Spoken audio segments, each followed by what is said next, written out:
Assalamualaikum warahmatullahi wabarakatuh. Selamat siang anak-anak. Siang. Nah, teman-teman udah boleh masuk kelas semua belum nih? Udah. Siapa yang belum? Ada izin, poin. Oke, satu orang yang masih duluan. Nah, sebelum memulai pembelajaran, alangkah baiknya kita berdoa terlebih dahulu. Boleh? Dwi Umul, pimpin doa. Untuk teman-teman semua bersiap berdoa untuk kepercayaan dan agama masing-masing. Berdoa dimulai. Berdoa selesai. Oke, baik, karena kita udah doa, Ibu absen satu-satu dulu ya. Desya, Hadir. Atika, hadir. Sabrina, Hadir. Umul, Hadir. siapa yang gak hadir? Poin. Itu gak hadir atau di luar? Oh, lagi di luar tadi. Kalau lagi di luar, berarti nanti tinggal tunggu masuk ya. Oke, jadi pada pertemuan hari ini kita bakal belajar tentang masalah sosial di masyarakat. Nah, metode yang kita gunain untuk memahami materi ini, kita bakal pakai diskusi dan juga diskusinya ini berlangsung setelah Ibu mapari materi. Nah, tujuan manfaat kita buat belajar masalah sosial di masyarakat itu apa sih? Tentunya kita bakal jadi paham dan juga tahu definisi masalah sosial dan juga faktor penyebab permasalahan sosial dalam masyarakat itu sendiri. Oke, kita lanjut, perhatiin ya PPT-nya.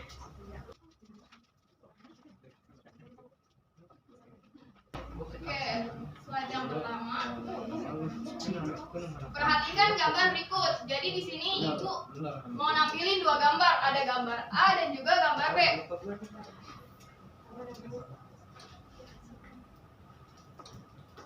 Ada gambar A dan juga gambar B.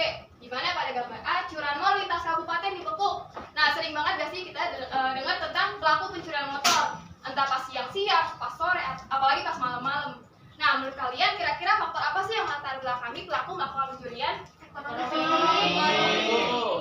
Benar banget, tentunya banyak faktor dan faktor utamanya itu adalah faktor ekonomi. Di mana pelaku melakukan pencurian untuk mencari uang karena nggak mampu untuk menghidupi kehidupannya sehari-hari. Oke, kira-kira meresahkan nggak sih ada pelaku pencurian motor di lingkungan sosial kita? Nah, diharapkan tidak? Tentunya tidak. Kita mau parkir motor di rumah kita sendiri jadi was-was. Oke, kita lanjut ke gambar yang B, yaitu kisah satu keluarga hidup bersama sapi di Aceh Besar. Coba bisa kalian bayangkan nggak sih kalau misalnya kita hidup bersama sapi dalam satu rumah, di mana sapi ini adalah hewan yang memerlukan ruang lingkup yang besar, yaitu lapangan atau yang lainnya. Nah, seharusnya kondisi masyarakat Indonesia itu sejahtera supaya kita tidak mengalami potret kemiskinan seperti pada gambar B. Nah, kira-kira kalau misalnya ada manusia yang hidup sama sapi dalam satu rumah, itu bakal jadi masalah nggak sih buat lingkungan hidup sosial kita? Tentunya bakal jadi masalah. Nah, ada yang mengharapkan tidak hidup sama sapi dalam satu rumah? Nah, tentunya tidak ada yang mau hidup dalam kemiskinan seperti ini sampai terpaksa hidup bersama sapi. Nah, dari gambar A dan juga gambar B dapat kita simpulkan nih bahwa dua contoh ini adalah contoh dari masalah sosial yang ada di sekitar kita. Oke, kita lanjut ke apa sih definisi dari masalah sosial itu? Untuk lebih lanjut kita paham definisi masalah sosial, di sini ada 4 tokoh para ahli yang menjabarkan tentang definisi masalah sosial. Seperti yang pertama ada Arnold M. Ross yang menyatakan bahwa masalah sosial adalah suatu situasi yang telah mempengaruhi sebagian besar masyarakat sehingga mereka percaya bahwa situasi itu adalah sebab dari kesulitan mereka. Nah, situasi ini dapat diubah dengan apa? Tentunya dengan giat bekerja, mencari peluang usaha dan sebagainya, sehingga mereka ini dapat menghindarkan kemiskinan yang menjadi salah satu penyebab dari masalah sosial tadi, kayak di contoh gambaran. Nah, selanjutnya ada Richard yang menyatakan bahwa masalah sosial adalah pola perilaku dan kondisi yang tidak diinginkan serta tidak dapat diterima oleh sebagian besar anggota masyarakat. Kenapa tidak diinginkan? Tentunya kayak di contoh gambar A tadi. Kalau misal pelaku pencurian ini adalah tindakan kriminalitas. Nah, karena tindakan kriminalitas itu tentunya tidak dapat diterima dong oleh sebagian besar anggota masyarakat. Nah, selanjutnya tokoh yang ketiga adalah Sugiono Sukanto yang menyatakan bahwa masalah sosial adalah suatu ketidaksesuaian antara unsur-unsur kebudayaan atau masyarakat yang membahayakan kehidupan kelompok sosial. Nah, suatu ketidaksesuaian ini contohnya apa? Misalnya seperti apa? Contohnya itu kayak nilai dan juga norma. Seperti negara kita, negara Indonesia, tentunya kan punya nilai dan juga norma. Gimana kita mau mendapatkan uang, tentunya kita harus apa? Harus bekerja. Nah, sedangkan pada contoh gambaran A tadi, pelaku pencurian untuk mencari uang untuk menghidupi kehidupannya sehari-hari. Oke, kenapa dianggap membahayakan kehidupan kelompok sosial? Karena tindakan pencurian itu dianggap kriminal. Jadi tentunya tindakan kriminal ini akan membahayakan kehidupan kelompok sosial. Nah, yang keempat atau yang terakhir ada Sutomo yang menyatakan bahwa masalah sosial ini adalah suatu kondisi yang tidak diinginkan oleh sebagian besar masyarakat. Kenapa tidak diinginkan? Seperti yang kalian bilang, kalau kemiskinan ini siapa yang berharap? Tentunya tidak ada. Siapa yang ingin? Tentunya tidak ada yang ingin juga. Oke, selanjutnya setelah definisi sosial dari para ahli dapat kita simpulkan nih bahwa masalah sosial adalah suatu kondisi sosial yang tidak diinginkan dan juga tidak sesuai dengan unsur-unsur budaya serta membahayakan kehidupan kelompok sosial sehingga perlu diatasi atau perlu dicari upaya penyelesaiannya. Oke, kita lanjut ke faktor penyebab permasalahan sosial. Jadi pada dasarnya penyebab permasalahan sosial itu akan tetap ada selama manusia punya kebutuhan. Di mana hal itu terjadi karena ada gap atau jurang yang ada pada faktor tersebut. Nah, kira-kira ada faktor apa aja sih yang menjadi penyebab permasalahan sosial itu sendiri? Oke, melihat dari gambar, menurut kalian kira-kira ini faktor apa? Yang pertama, Kemiskinan, Faktor ekonomi.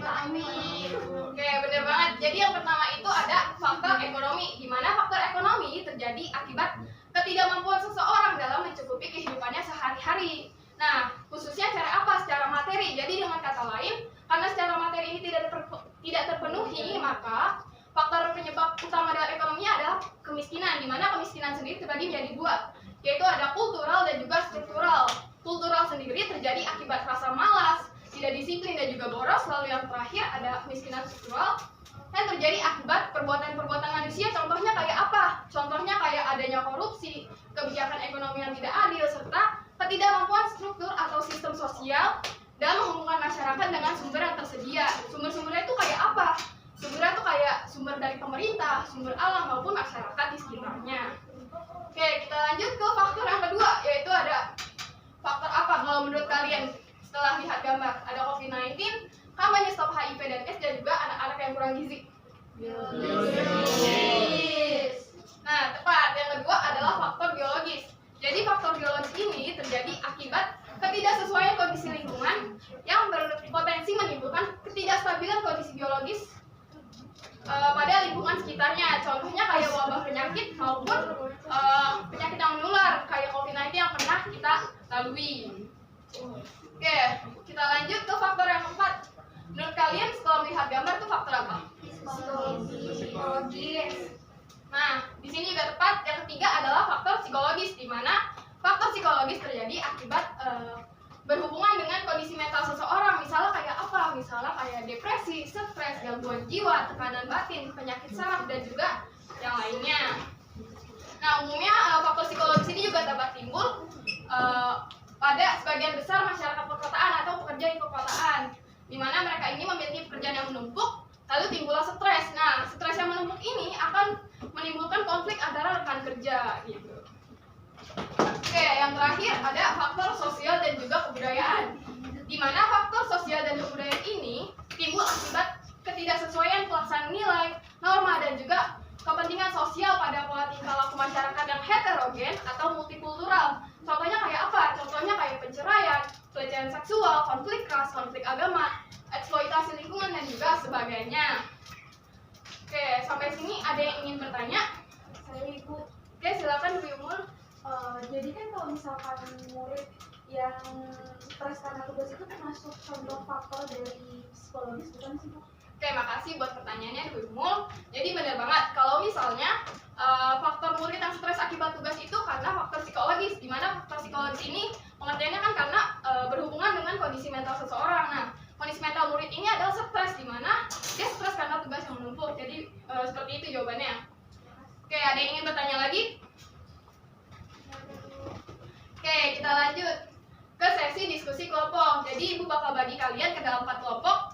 2 deret ke sini adalah kelompok 1, lalu 2 deret ke sini adalah kelompok 2. Nah, di sini juga 2 deret ke belakang ada kelompok 3, dan yang terakhir sisanya adalah kelompok 4.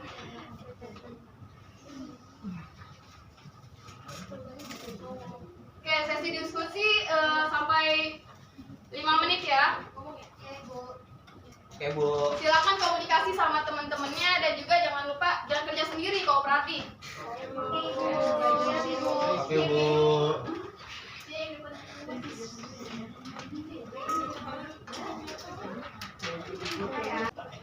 Oke, udah pada selesai belum nih diskusinya? Udah. Kelompok 1 udah selesai diskusinya? Udah. Kelompok 2 udah? Kelompok 3 gimana? Wah, aman Bu. Aman. Kelompok 4? Udah. Risma nggak kerja. Risma kerja sama ya sama temannya. Boleh buat kelompok 1 paparin hasil diskusinya? Iya. Kita lanjut ke slide berikutnya. Silakan. Oke, jadi boleh berdiri, Atika. Kenapa nggak bisa? Kalimatnya. Oke, yang gue jadi menurut kelompok 1 faktor penyebab permasalahan kemiskinan di situ adalah ekonomi Bu, karena mereka kelihatan rumahnya nggak layak, terus mandinya juga masih pakai air yang kotor, terus kesehatan mereka juga sedikit terganggu karena masalah ekonomi tadi. Ya Bu, itu aja yang bisa dipaparin. Oke, beri aplaus buat kelompok 1. Kelompok 2 tuh. Untuk kelompok 1 ini adalah hasil dari kemiskinan yang struktural, di mana ketidakmampuan struktur sosial atau sistem sosial dalam menghubungkan masyarakat dengan sumber yang tersedia di sekitarnya. Dalam hal ini adalah lingkungan sekitarnya, alam, dan juga pemerintah yang tidak dapat meraih mereka gitu, merangkul mereka untuk hidup dalam kondisi yang sejahtera. Oke, kita lanjut ke kelompok yang berikutnya, kelompok 2. Silakan paparkan hasil diskusinya. Di tempat ya Bu? Iya, boleh. Masuk aja Bu. Iya, oke. Ya itu kan rumah sakit. Iya, Nah itu faktor penyebabnya itu faktor biologis.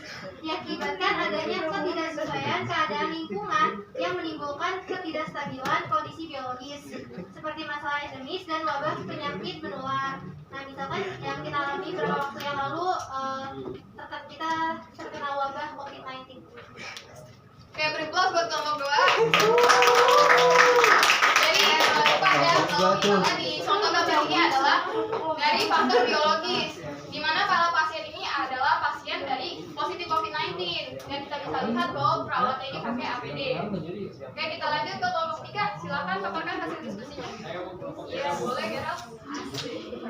Ya, jadi ini karena faktor ini ya Bu, psikologis. Jadi di sini di ilustrasi itu ada orang yang kerjaannya itu numpuk gitu. Nah, jadi dengan stres itu dia itu menjadi emosi gitu. Nah, yang emosi itu bakalan nyebabin adanya masalah sosial.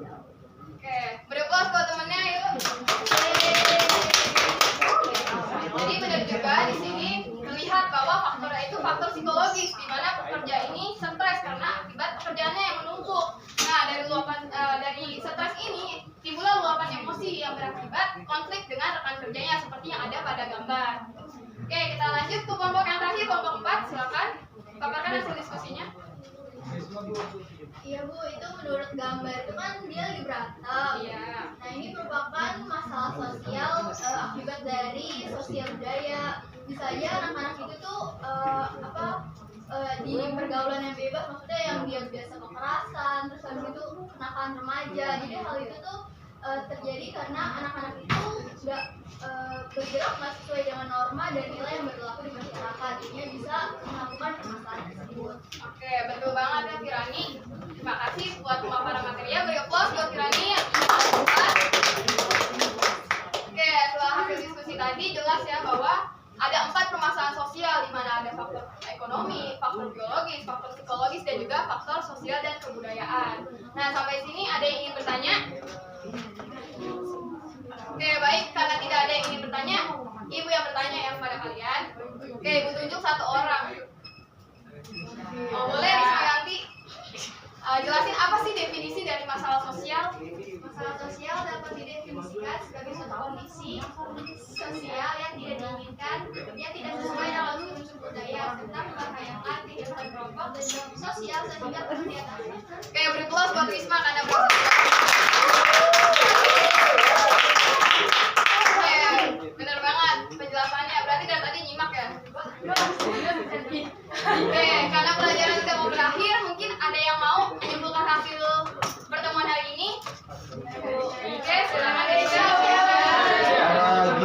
Pertemuan hari ini juga tentang definisi. Maaf, suaranya mungkin boleh di.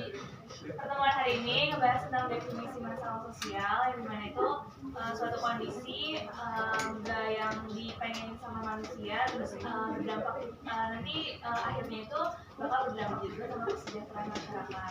Terus ada faktornya itu yang menyebabkan itu ada 4 faktor: ekonomi, biologis, psikologis, sama sosial budaya. Oke, terima kasih Desya. Beri applause buat Desya. Oke, benar ya. Jadi kita belajar banyak hari ini, mulai dari definisi masalah sosial, yaitu ada 4 tokoh yang menjabarkan, mulai dari Arnold M. Roth, Richard, Surjono Sukanto, dan juga Sutomo. Lalu setelah definisi kita belajar juga nih faktor penyebab permasalahan sosial dalam masyarakat itu sendiri, mulai dari faktor ekonomi, kayak kemiskinan, lalu faktor biologis, wabah penyakit COVID-19, dan juga ada faktor psikologis, misalnya stres, depresi, dan terakhir ada faktor sosial budaya, kayak kenakalan remaja. Nah, mungkin itu yang dapat Ibu paparkan hari ini. Untuk pertemuan berikutnya kita bakal membahas tentang jenis-jenis permasalahan sosial. Nah, karena udah mau pulang juga, udah mau bel, mungkin untuk kelas boleh ditertibkan kelasnya sebelum pulang. Baik teman-teman, karena kelas sudah selesai, alangkah baiknya kita tutup dengan berdoa menurut kepercayaan dan agama masing-masing. Berdoa mulai. Berdoa selesai. Oke, sekian ya pelajaran hari ini. Wassalamualaikum